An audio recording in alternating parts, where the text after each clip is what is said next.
কয়েকদিন আগে আমাদের ইলেকট্রনিক কমপ্লেক্স পুলিশ স্টেশনে একটা অভিযোগ আসে যে ডক্টর আশফাকুল্লাহ নাইয়া উনি নিজেকে এমএস ইএনটি বলে প্রতিস্থাপিত করে কিছু জায়গাতে প্র্যাকটিস করেছেন কয়েক বছর।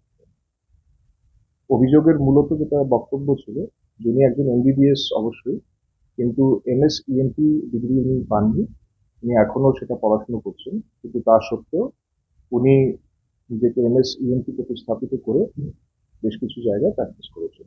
তার ভিত্তিতে আমরা একটা কেস করি। সেই কেসের ভিত্তিতে আমরা বিধাননগর কোর্ট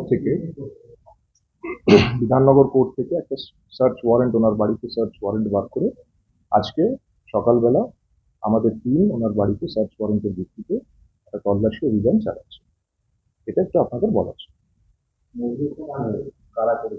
অভিযোগকারী একজন প্রাইভেট সিটিজেন করেছে, তার ডিটেলস আমরা জানিয়ে দেবো। কিছু স্টেটমেন্টসও আমরা পেয়েছি ওনার এই ব্যাপারটার ব্যাপারে। ফার্দার ইনভেস্টিগেশন আমরা করছি, আর যা যা তথ্য আমরা পাচ্ছি সেগুলো আমরা ইনভেস্টিগেশনের মাধ্যমে কোর্টকে সময় মতো যাবো। বাড়িটি যেখানে সার্চ ওয়ারেন্ট হয়েছে সেটা হারউড কোস্টাল থানার অন্তর্গত আছে, সেইখানটাতে করা হয়েছে। দেখুন, আমরা আমাদের কেস স্টার্ট করেছি, ইনভেস্টিগেশন চলছে। একটা সার্চ ওয়ারেন্টের বেসিসে ওনার বাড়িতে সার্চ করা হয়েছে। আপাতত এইটুকুই আমরা বলবো। আমাদের টিম ওখানে আছে, প্রসেস যা আছে সেগুলো ফলো করছে। এগুলো সব ডিটেলস যেগুলো আছে পরের ইনভেস্টিগেশনের মধ্যে আমরা আনবো, ঠিক আছে? আর আপাতত আমরা আমাদের তরফ থেকে